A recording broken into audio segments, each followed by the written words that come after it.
What's poppin', y'all? Welcome to another great episode of Tag Team Talk. I got my great co-host to my left, Minda Reese. How you doing, my man? Feeling good, man. Feeling good. You feel? I'm usually off on Wednesdays. Had to work today. Oh, Uh, damn. So you put in yeah. overtime, basically. Nah. I'm off Friday instead of Okay. Wednesday, so get my Friday off. But yeah, man, I'm ready to talk about this. I'm more so excited to talk about Backlash than Raw. But I agree. I think that's what we're gonna start at. We're gonna start with Backlash. I thought it was a decent little pay-per-view. I thought they delivered mhm. pretty decently. I thought to open the show, they did the Fatal 4-Way. I thought this was a good match. I thought they all had their own little spots. Thought Drew McIntyre was amazing as LA Knight, Damian Priest, and Jacob Fatu ended up retaining his championship. But I thought overall, I thought the match was booked pretty well. And I liked the fact that Jacob Fatu got to keep his reign going. Nah, I think the fans have kind of embodied him as the United States champion. I think he's someone who can make that title feel important again. I agree. Jacob has been obviously presented a lot on TV in the last year. Um, so him getting this run with the U.S. title, a guy who's been unstoppable, is kind of going to give it some prestige. Hopefully, in the manner that Gunther did for the Intercontinental Championship a Yeah. couple years back. I did like this match. I expected this match to be good. It met my expectations. I wasn't expecting Jeff Cobb to debut. Now, Yes. I didn't. Do you know who he is? I've never. I've heard of him. I don't know his work or anything like that. He is from New Japan Pro Wrestling. Um, but when I saw him, I'm like, he's not even Samoan. What are we doing? Like, Oh, yeah. so I guess he solo just bringing in help, but this looks like the start of a Jacob Fatu face turn, as like you could see the way he reacted at Yeah. the end of the match, like he was either confused or didn't really want their help or anything like that. So we continue in that story with Solo and Jacob, which is going to be interesting, given that US title and story. But yeah, it was a great match. Everybody showed out. LA Knight ended up taking the pin, which I kind of expected. Didn't want, but I expected. Um, I kind of thought this would be the match of the night, but it wasn't for me, but it came close. Yeah. I thought it did exactly what it was supposed to do, and I think just in general, LA Knight taking a pin for me does it. I didn't care who took the pin, honestly, as long as it wasn't Yeah. Jacob. I didn't care who. No, I didn't want Drew to take a pin. Okay. Yeah, I didn't want Drew to take a pin, but But it is what it is. I think it's interesting how the Fatu and Solo thing is going. It started like Yeah, a few weeks ago on SmackDown, or maybe it was Raw. I don't remember which show it was. But Solo was telling Jacob Fatu how like I made you, you wouldn't be here if it wasn't for me. And like he was yeah. pretty when Jacob first won the title, It was a SmackDown after Yeah, WrestleMania, Solo made it about him right? instead of giving Jacob his credit for all the hard work Right. he's put in. And then that's when you felt the tension start to shift from there. And Jacob snatched the mic out of his hand and told him that he did this. It wasn't nothing had nothing to do with Solo. And I think this is gonna be a great feud, especially when you talk about the title being involved. No, I agree. I felt like the match should have happened at SummerSlam, but maybe they. I don't know. I meant not SummerSlam. I mean WrestleMania. Um, it is what it is. I wonder how long they're going to drag it out. Hopefully not too long because it's already been going on for like a few months Yeah. at this point. But at least there's a story surrounding the title now, and it's not just matches. Oh, here's an opponent. Here's an opponent. Here's an opponent. We got something to sink our teeth into. Yeah. And I think the next match I got is the Intercontinental title with the men's, or was it the women's? It was the women's. Okay, yeah, it was Lyra Valkier and Becky Lynch. Great match. I think Lyra winning this shows you how much more important she is for the future. And I think that they still might be in a few because Becky then went on Raw and had her little promo talking shit towards Lyra. So I Yeah. don't think this is over. But I'm excited for it. I thought they did a good job. I thought this was a great match. Very well executed. Lyra ended up with a broken nose, apparently. Don't know if that's a work or if that's real. Um, but yeah. This was actually my match of the night. This Oh, was match of the night for it's me. definitely a contender for it. Yeah, this and I wasn't expecting it. They put on a show. They put on a hell of a show. I don't like that she beat Becky with a roll up. I'm just tired of the roll up victories, but it is what it is. I digress. Um, What is that? Becky, What's the idea of a roll? Why do they do that? I don't know. Like, I don't mind them, but they've happened so much lately that it kind of like it's not as special anymore. This one kind of was because I didn't expect Lyra to win the match. Okay. But after Lyra kept kicking out of stuff, I'm like, okay, What was it? 3-man handle slam she kicked out of, I think? I think so. Yeah. I think so. After that, I'm like, okay, she's got to be winning this match or like something's going to happen. So um, that was a surprise. Yeah. Not a bad thing, just a Mm-hmm. surprise. Becky immediately started attacking Lyra after the match, and I was expecting Bayley to come out or something. That didn't happen. I do expect Bayley to enter this feud at some point in the future, whether we get like a triple threat match between the three or Becky eventually takes the title off Lyra and it's Bayley versus Becky or anything of the variation. I Is do there real expect heat Bayley between her and Bailey, or is that just doubt TV? it. Okay. I doubt it. It's just TV stuff. I mean, if there is, we don't know about it, but I doubt it. Okay. I doubt that's the case. Um, but yeah, this was a great match. We finally got something for the Intercontinental Championship. We finally got a potential story surrounding the Women's Intercontinental Championship, and it's needed. Like when you want to establish these mid-card titles, you can't just have, oh yeah, like having good matches is cool, and Lyra's been doing that, but you really got to give people a reason to invest and care, and that's when the stories and characters come in. And you got a main eventer like Becky Lynch. You got someone that people care about like Bayley. Hopefully, Lyra will benefit from it. Hopefully, the title will benefit from Lyra benefiting from it, and we can propel that title to where it needs to be. Yeah. I think that's something that's been lost for like the last 3 years since Roman lost his titles. The mid cards haven't really felt important ever since then. The last Well, actually, time well, was since Gunther when Gunther lost, Yeah. I forgot. Yeah. Gunther lost his after Roman lost his. So yeah. No, he lost the same WrestleMania night. last year. year. The same night. Yeah. Yep. Same night. Yep. Yeah. But yeah, Um, I'm happy that we're going in this direction, and hopefully it continues, and this isn't just a one-off thing. let's do it for the United States, the Women's United States Championship now, please. Yeah, I agree. It needs it bad. Yeah, it's pretty much non-existent. But it's I digress. Then we got the Intercontinental title with Dominic and Penta. This was a really good match.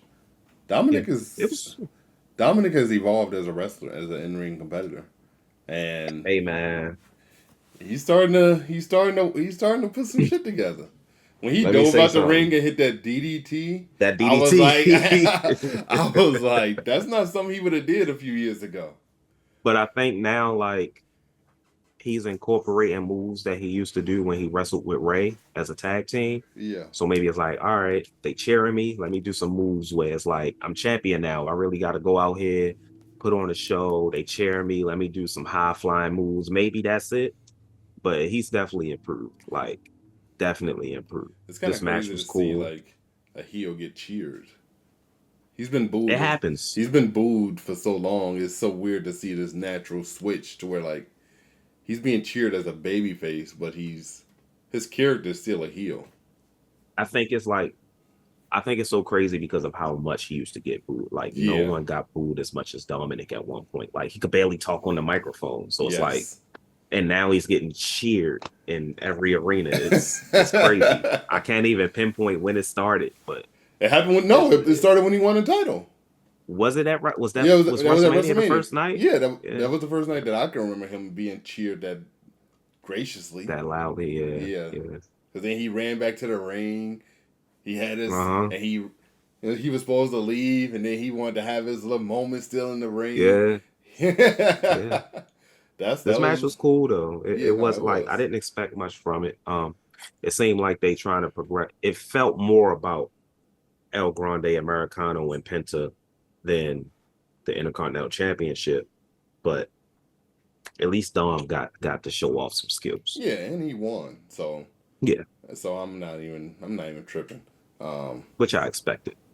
are you I'm just excited? saying you can't take the title off him that quick after he got cheered like that, Oh man. yeah, Can't hell yeah. do it. No, Yeah. I'm interested to see how long they keep the strap on him. Like how I'm long? wondering, like, obviously no one expected him to get cheered as much as he getting cheered, right? Yeah, And it seemed like the route it was going was that Finn Balor was going to turn face. yeah, And but do you do that now since Dom is getting cheered? Do you turn Dom face? Like, yeah. I don't know. do you pivot? I don't know.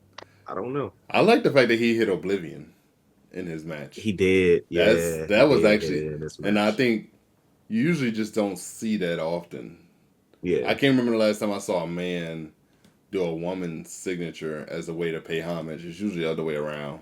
it's usually all the way around. Yeah, that was cool. No, yeah, He does it pretty good too. no, I he still does. don't like it as a finisher, but he does it pretty good. Then we got what else? We have we have Pat McAfee and Drew. Not Gunther. I'm sorry, Gunther. I don't know why I said Gunther. This match was funny because Gunther literally just dog walked him the whole match, and I thought that shit was hilarious because and they never really gave Pat like this he's strong moment. It was just kind of like Gunther just fucking trolling him the whole match. Anytime Pat gained some momentum, it was just like a big counter from Gunther, and then he walking around strutting his shit, looking at Cole. It's just this match was good, but it was entertaining. I actually enjoyed it as a viewer.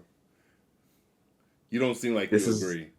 this is exactly what I was afraid of when this match was announced, and I've been holding it in since I seen it. I haven't talked about it on Twitter because I had deactivated my Twitter. Yeah. I said, when we get on the podcast, I'm gonna talk about it.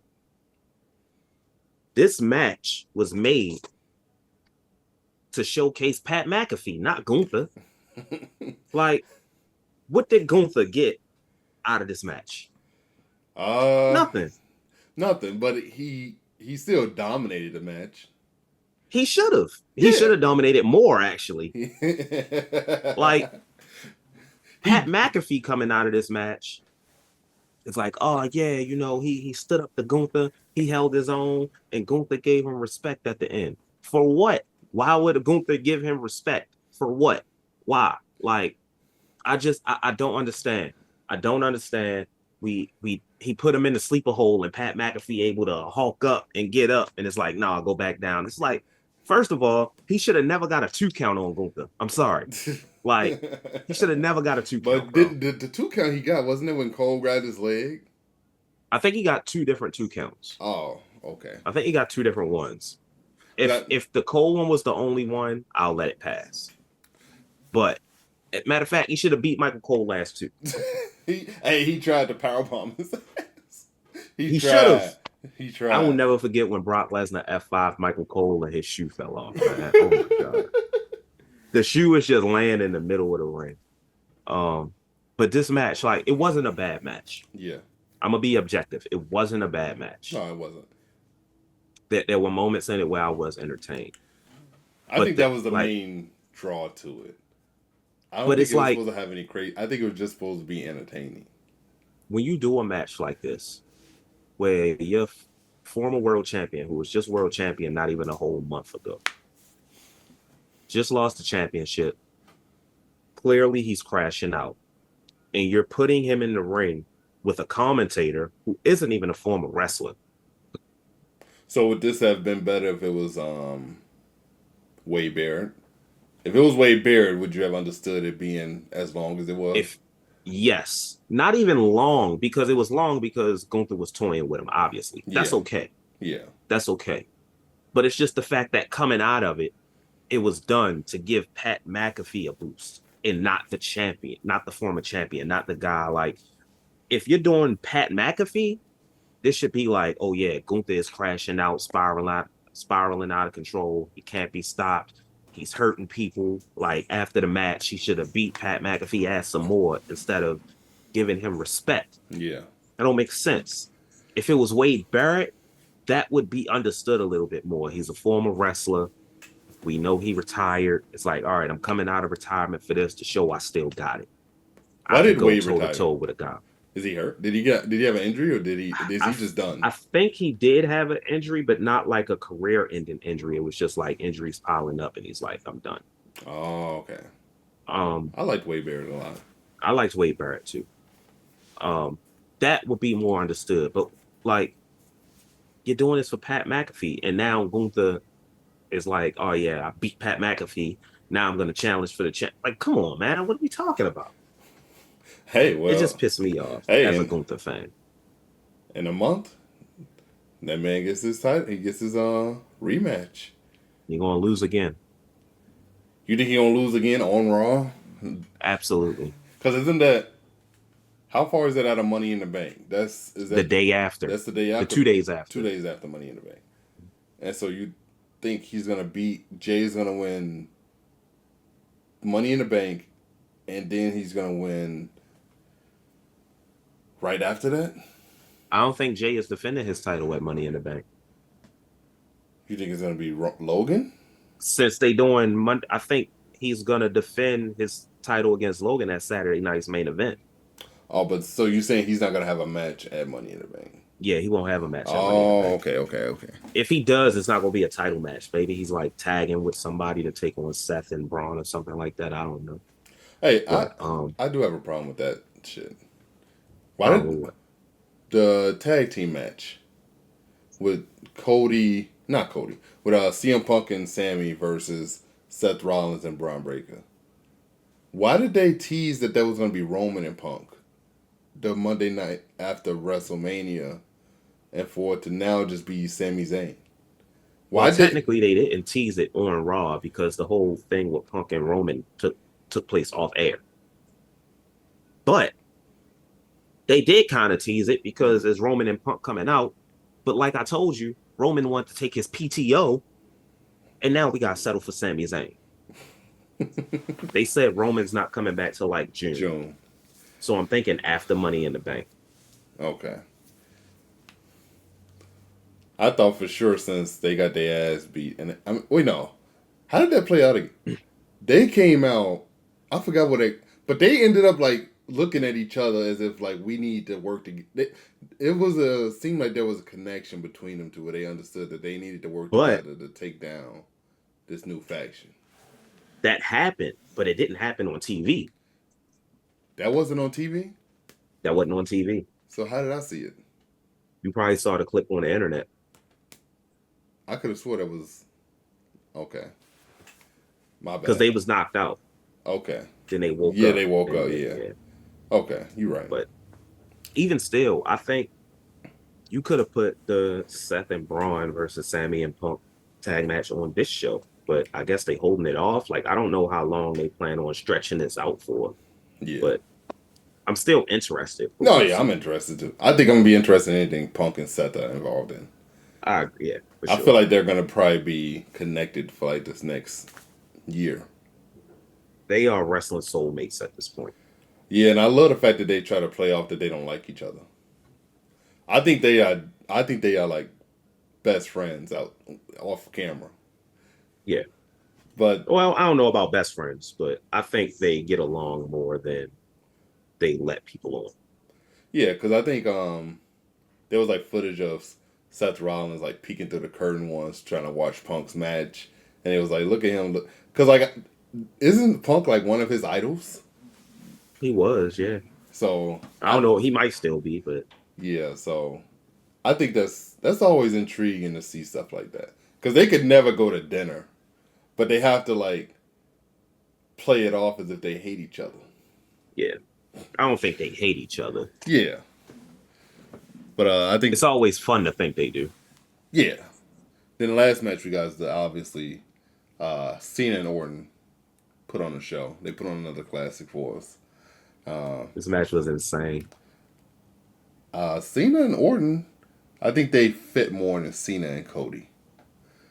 Place that their wrestling styles are just drastically different to where like they put on a slow match, but it was an interesting slow match and it was a good Yeah, slow it was match. much better than that Mania match for sure. Because I just don't think Cody fits Cena's wrestling style. I think there's a way to do it. It's just they took a different approach with this. Like they had the history between Orton and Cena. It's like, all right, we can play off of that. They went off the wall with this shit. Like this shit Yeah. was not a regular match. They did all these fucking ref bumps and like 3 ref bumps, bro. Like Jesus Christ, they Yeah. did table spots, like Yeah. the stealing people's finishes, like it was The insane. fact that we got a table spot in a championship match that wasn't a non DQ match was like hilarious. I just did not even expect that at all. You know what always trips me out? They do all of this stuff after they knock the ref out, Yeah. and the new ref runs in and got to pretend like he didn't see any of that. Yeah, that's, I guess essentially since you weren't in the ring to call it, you can't call it. I guess so. Yeah. But it was good to see them two go at it again one last time. I think they said before the match that um, they had 9 matches. They ended it. Now they're 5-5, even. Yeah. No one's above No, I anyone. think they were even before that match. Oh, I thought they were not even before that match. I think I heard Michael Cole say before the match they're dead even. Oh, so now Cena's above Orton. Okay. I wouldn't be surprised if that changes. I would be. But You not can't on. build this as the last time ever and then lie to us. Wouldn't be the last time they lied to us. Yeah, it would not be the last time. it would not be the first time or the last time. Yeah. I wonder what's his Because they next. said Cena versus Rock was once in a lifetime and then ran it back the next year. So What is twice in Cena's a next lifetime. feud? R-Truth. True. Is that really a feud though? They just gonna that shit in the post game. That shit in the post. Post show. Yeah, that shit was Yeah. weak. I try I'ma to watch it and just enjoy it. It just seemed it seemed awkward. because it was so quiet, probably. Yeah, maybe Yeah. that. It just, if you say one more word, you're gonna regret it. John Cena as a heel is so corny. And it fits because like John Cena, the character in general, is just corny. But it's like I didn't expect him to be a corny heel. Like when the ref was knocked out and he went to get the belt and he did the. It's like, come on, bro. He's a cartoon character, bro. He's a Saturday night cartoon villain. Yeah. Saturday morning cartoon villain. Like He I'm enjoying some of it, but it's like the R-Truth thing, I think we'll have fun with. I don't think it'll be something serious. They'll Yeah. probably like have a match at Saturday night's main event or something like that. Is it essentially like a title match, or are they just wrestling? I think it'll be a title match. Hey, look at him giving R-Truth. Hey, Right. I had kind of felt like they would have a match one last time, just because R-Truth has been such a John Cena guy. Mhm. Even when Cena wasn't even wrestling, he would always do the five knuckle shuffle and all that stuff. So like, I kind of had a feeling that they would have a match, and It was Cena's insane that he got involved in this match. Yeah, and then he just got his ass. There was so many. I never seen so many RKO's in one match. So many From RKO's, Nick bro. Aldis, from all the officials that came down with him. It was just like he was just laying motherfuckers out. They were kicking out of everything, and all it took was a low blow and a title shot to the head for John Cena to win. The same way he won at WrestleMania. Hey, can we not do this shit every title match, please? Like, I know it's only been 2 times, but I just don't want it to become a pattern. That's all. When did the FU become like not protected? I wonder who was the first. I remember it used to be like a devastating move when he first debuted it. I wonder who was the first one to kick out of it. That's a good question. Because it was at one point like the strongest finisher in the company. Yeah, because John Cena was so protected. So it's like, Yeah. let's see. You gonna look up who was the first one to kick out of the I'm gonna FU? see if I can Google it. Yeah, Yeah, now AI probably definitely give you the answer. yeah. Because if I had to go, it was probably JBL. Nah, You don't think it was JBL? You think it it was was Big later? Show Oh, that makes sense. at WrestleMania 20. That actually does make a lot of Yeah, sense. it's Big Show. Yeah, it's He Big Show. kicked. He usually kicked out of everyone's finisher at the first. At first. Yeah, I mean it makes sense. He's 7 foot tall, 500 pounds, all the good stuff. So Yeah. Uh, makes sense. I got one more thing we're gonna do. This ain't gonna be predicated to Raw. Okay. I watched this YouTube video the other day, and it was titled "Wrestlers That Were Buried for Getting Over on Their Own." And I want to hear you react to these names and tell me what you think about it. I think I saw the title of that video, but I didn't watch the video. So good. Okay. I'm glad I didn't. Right. We got some names. So Zack I Ryder. think I know who number one. Never mind. I was No, about to oh say, no, I think I have it in. I'm going from his order, so I think number one for him was Zack Ryder. I don't. Oh, okay. I kind of have it in a different order. Okay. Actually, no. All This right. might Zack be number Ryder. 10. This is number 10, and Okay. then it goes Okay. down to number one. Okay. So yeah. So Zack Ryder 100% got buried for getting over on his own. Like, I was around for that era. Yeah. Like, I was at TLC when he won the United States Yes. Championship. It was in Baltimore. Yeah. And everybody loved Zack Ryder. I love Zack Ryder Right. too. I thought he was amazing. Like, he wasn't really doing much on TV, so he had his own YouTube show, which was like, YouTube was not what it is now at the time. Like, YouTube was much different back then. So this was 2011. So he got over on his own with his own TV show. People started cheering him at shows, and they gave him the United States Championship, basically the head down. Like, Yeah. and then John Cena kissed his girlfriend. Kane put him in a wheelchair. Yeah. He was in a multi-man tag match at WrestleMania. Like, what was that, Ryder, man? I think it's the idea of getting buried for getting over on your own. Just because you don't have plans with me doesn't mean why can't I be in control of my own future? They always say Vince doesn't necessarily like people getting over if he didn't produce it himself. Yeah. Yeah. I just think which is a terrible way of doing business. Just a terrible way of doing business. Like, you will not. Do you want to make money or not? You will not create a name for yourself. I will determine if you make the name for yourself. Like, come on now. Like, hey pal, you got over on your own. All right. We're gonna make you look foolish. We're gonna have you lose a match to Eve Torres tonight, and we'll see if you can bounce back from it. Try to break the glass ceiling. Grab the brass ring, bro. The next one he has is Rusev Day. 100%. I don't necessarily know if he was buried, if I can remember, but I know he got over on his own and just wasn't given the chance. Mm-hmm. Like, Rusev Day was one of the hottest things in the company. You already know Rusev is a great talent. And you know why it's weird? Because when Rusev first debuted, Vince McMahon pushed him to the moon. Okay. Like, as United States champion, undefeated. And his first loss came to John Cena at WrestleMania. That's not bad. Yeah. Then 3 years later, to be specific, he gets over on his own. Fatal 4-way match at WrestleMania 34 for the United States Championship. It was Rusev, Jinder Mahal, Randy Orton, and I can't remember who the other person was. And they give the title to Randy Orton. And I'm just like, Rusev was right there. Yeah. I actually was not around for Rusev Day, so it was great to hear your perspective on it.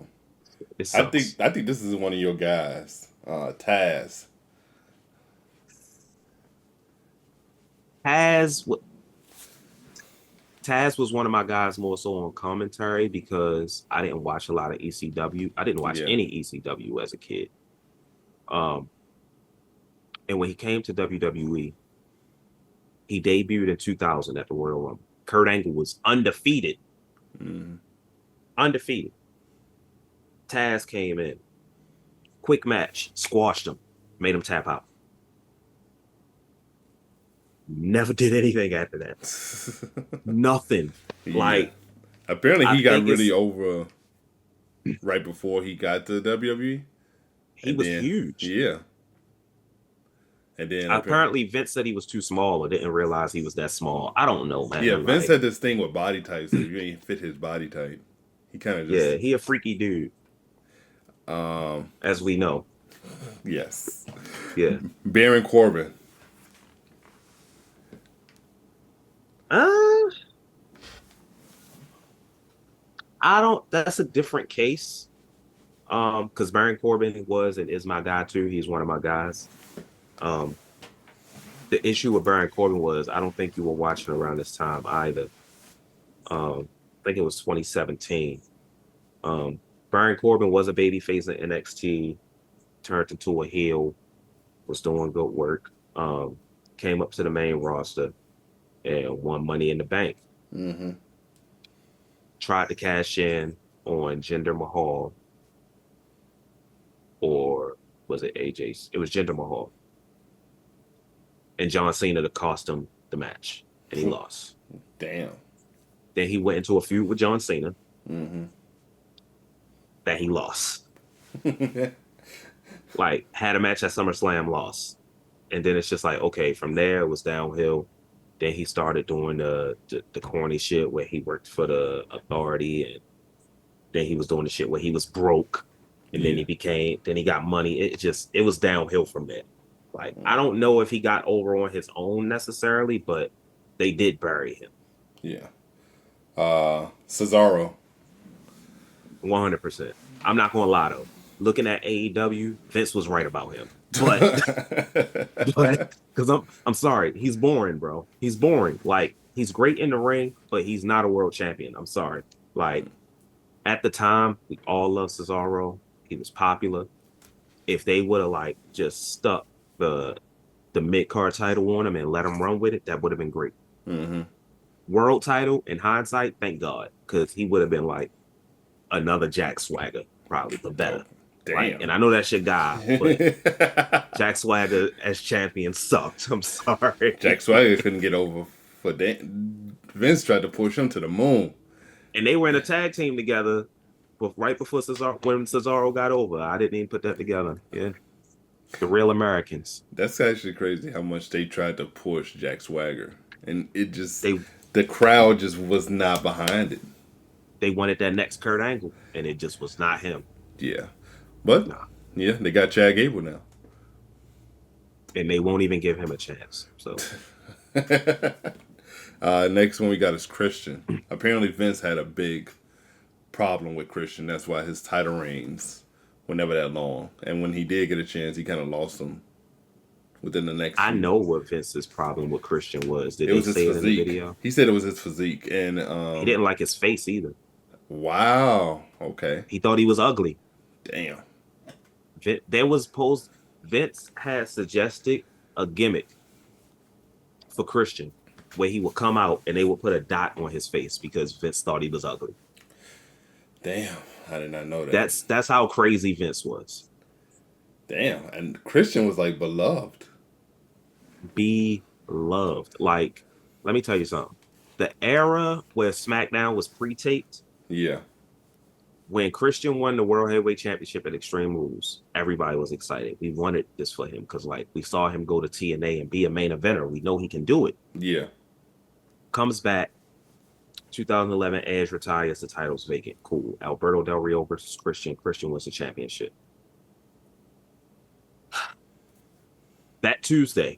That Wednesday, after Extreme Rules, I used to be on like the wrestling blogs and the forum sites. Mm-hmm. The spoilers for SmackDown had leaked. Oh, Randy shit. Orton beat Christian for the championship. And I was like, no way, bro. And like, even still after that, he got over as a heel. Yeah. It's crazy to think that you have like a star in the making, but then you just kind of your ego or your perception of what a star is just doesn't. you just kind of just throw him to the side, like, ah. And, like, he's still getting love. Like, you just Still kind getting of, love. and you still just got to sit back and just like, well, he might be getting love, but we ain't going to use him. They can like him, but I don't like him.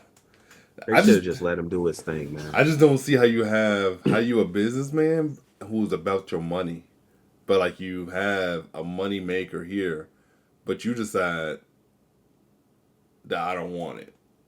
I'm gonna push Alberto Del Rio. I'm gonna push Jack Swagger. It's just I don't get it. That's ego, man. It's ego. It's ego. And that's all it is. He was cousins with one of your megastars. And Edge. Not really. They're not really cousins? Not really. They're not related. I thought they were actually related. When they were a tag team, they used to say like they're brothers, and then I realized they weren't. And I didn't even realize this on the internet. It was like something happened on the show, and I'm like, I thought y'all were brothers. I thought y'all had the same mom. What? Oh, okay. I was like, oh, so y'all not brothers, y'all just best friends. Okay. Okay, so they're not even really cousins either, because they're not related at all. Okay, so they're just best. They were just childhood friends. Yeah. Okay. Well, yeah, he's best friends with your megastar. Well, yeah. There's obviously a connection here. You just fumbled the bag with that one. Damn shame.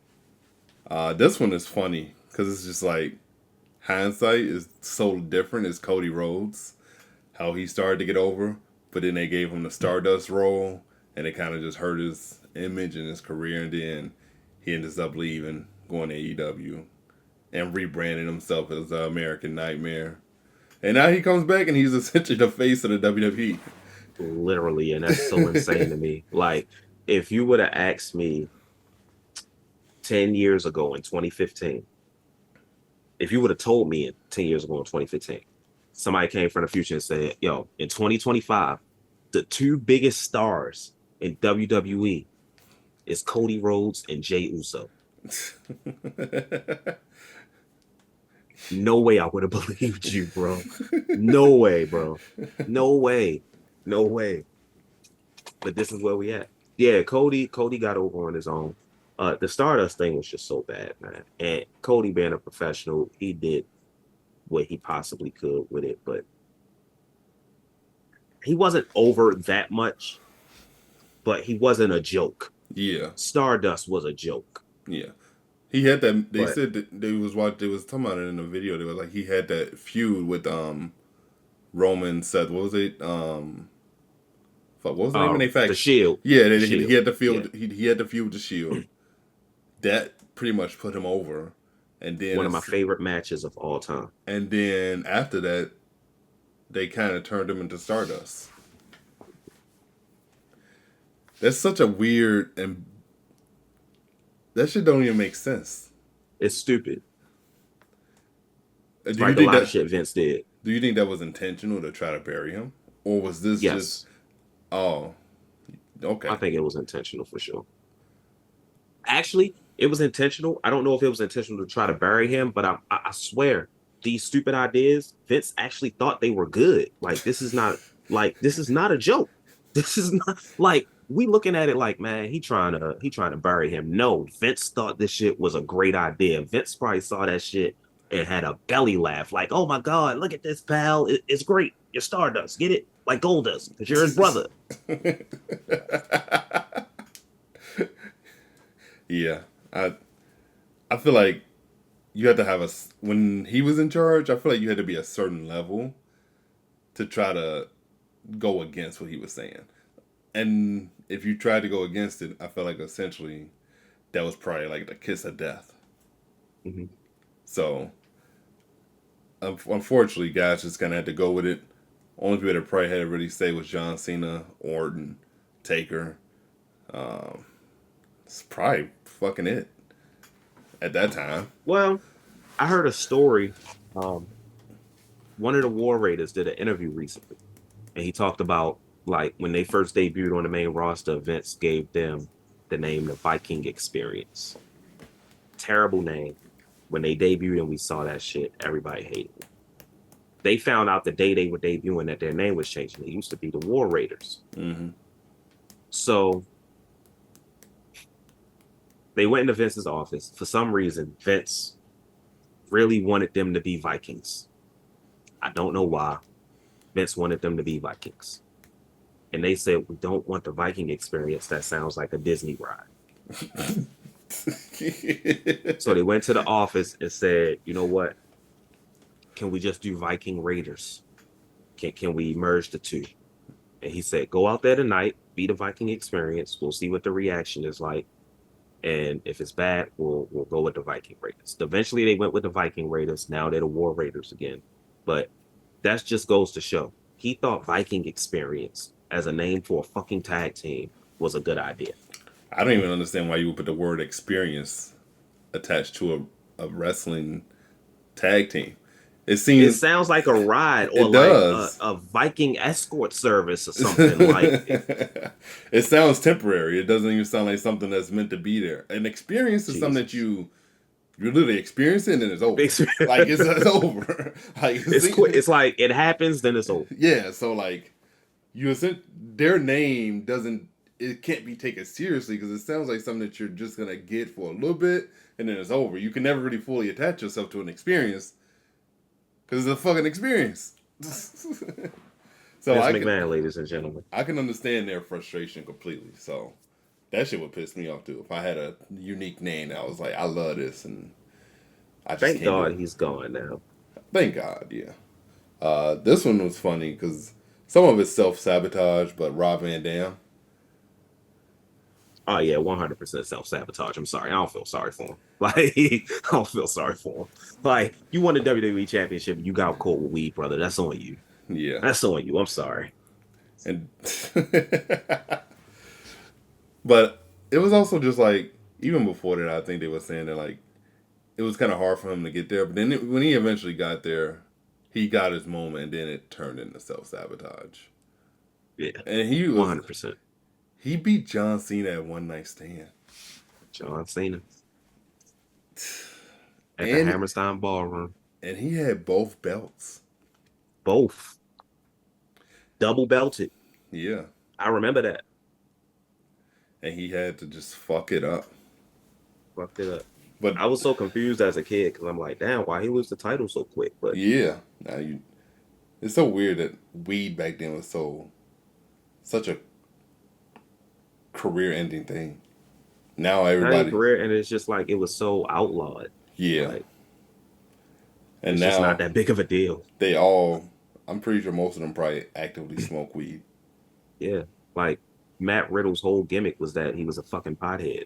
Like Probably really was. No, actually, he yeah, is. he is. I was Yeah, gonna that's say he is. he literally is another one that's self sabotaged.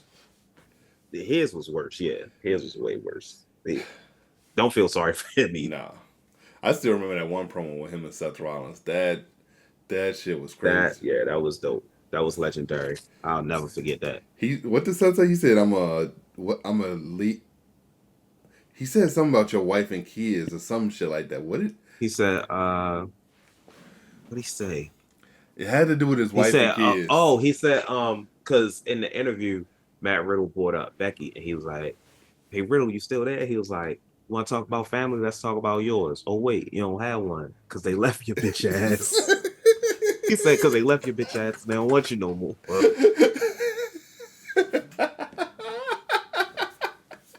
I was like, "Holy shit!" Okay, Was that off script? no, I think it was planned You still. think that was planned? Yeah, It would. I think it was planned. I love that it feels off script. That's the best part though, and I'm Yeah, okay with that. Like, yeah, like we just never know until like it's confirmed if someone's off script. Like those are the best The moments, and I Tiffany don't even. Stratton, like the Tiffany Stratton and Charlotte Flair, that we found out that was off script and they completely went off the rails. Oh hell nah. I knew that was off script in the moment. I'm like, whoa. I'm like, there's no way this was planned. She said, "Is that why Kaiser's in my DMs?" I'm like, oh. Yeah, nah. I knew from the jump. I'm like, what just happened? All right. Those are the best moments though. This is his top two. Rey Mysterio that essentially like I think I forgot what his angle was in this. But it's Vince didn't like Rey Mysterio's body type, and Vince essentially Rey wasn't his. I don't think Vince was. I think he was saying this that he wasn't a fan of Rey's body type, and essentially he didn't really view him as a real champion. I don't remember Ray ever getting buried, so I'm not sure what. I would have to go back and watch this video. I'm not sure when Ray got buried. Yeah, I watched this a few days ago. I should have wrote why he put Rey Mysterio here, but yeah, he put Rey in the top two. Rey was in the top two. Well, wait, you said Zack Ryder was his number one, so it's the bottom No, two, right? no, these are the top two. Zack Ryder was at the bottom. Oh, okay. Yeah. Gotcha. Okay. Huh, that's interesting. Yeah. I actually want to learn about that because I don't know anything about that. Yeah. And then the last one was Daniel Bryan. 100%. 100%. Yeah. Yeah. That should be number one. He was the most overact in the company. Like, and you tried your best to shit on him. And they try to revise history and say, oh yeah, WrestleMania 30, that was the plan all along. No, it wasn't. Y'all were about to have Batista and Randy Orton main event that show. Batista and Randy Orton. Y'all weren't even, they had gone away from the Authority storyline. He was doing the Bray Wyatt thing. Yeah. So why? Just lies. Yeah, Daniel Bryan was like, he still has an impact in wrestling arenas. My mom knew who Daniel Bryan was, and she had stopped watching wrestling at that point. You literally still hear yes.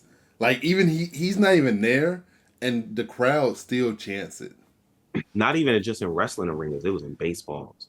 Well, really? Football, okay. Like yes. Damn. Yeah. I did not know it was that global. Mm-hmm. Yeah, I thought this was a very interesting list. I forgot what he said for Rey Mysterio, but I thought in general it was all kind of on point. Yeah. Do you have only one I don't know about is Rey Mysterio. I would have to. Well, Rey is the only one I don't know about. There are some people who I would say didn't get over on their own. I don't think, like Cody. I think there was somebody else, but you don't think Kobe got over on his own? I don't think he was over that much. Okay. Just like I don't think Baron Corbin was over that much. They just got buried for no reason. Yeah. Which happens, but it's kind of crazy to think that. I wonder who could have. I thought they was doing a bet. Like Drew McIntyre had to get over on his own. Even though they tried to, I feel like his character at the beginning just wasn't. For some reason, it just didn't hit. Nah. And then I think he had to really get over on his own, and he eventually did when it. He came back. Yeah. Yeah, I agree. Yeah, when he came back, he was a completely different person. His body was completely different. Yeah. If he came back as that skinny motherfucker, he was not going to get over. Hell nah. He was his little scrawny ass little. He was scrawny as hell, man. And now he just like jacked. It's crazy. It's crazy. I guess the physique does matter, but in a way, it don't for some characters. You have to be a certain character to get over with it. The same thing happened with Triple H. Like Triple H didn't used to be like jacked like that. He had a cool physique, but he was like smaller. Yeah. When he got jacked, it was like, God damn. All right. Like Shawn Michaels was never jacked, but Shawn Michaels is fucking amazing. Yeah, fucking amazing. He's got an amazing physique. So, Shawn Michaels didn't need to be jacked. Yeah. Needed it like Bret Hart. No, nope. Smaller guys, nice lean builds.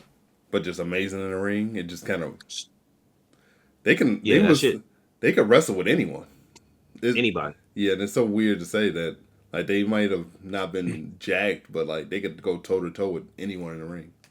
Anyone. That lean build shit ain't work for Drew McIntyre. That boy got some muscles, grew a beard, main eventer right there. Yep. But hey man, we want to thank y'all for tuning in to another great episode of Tag Team Talk. Thought we had some great dialogue, great conversation. Let us know what y'all think about it in the comment section. One thing I do want to say, Raw sucked. It was underwhelming. It sucked. That's kind of It why I sucked. skipped past it. I'm gonna get him a pass because like Raw been really good recently. Yeah. So you got one bad one. That's cool. But Raw sucked. But hey, man, make sure y'all hit that like button. Make sure y'all hit the subscribe button if you're new. But hey, man, we out, baby. Peace. Peace.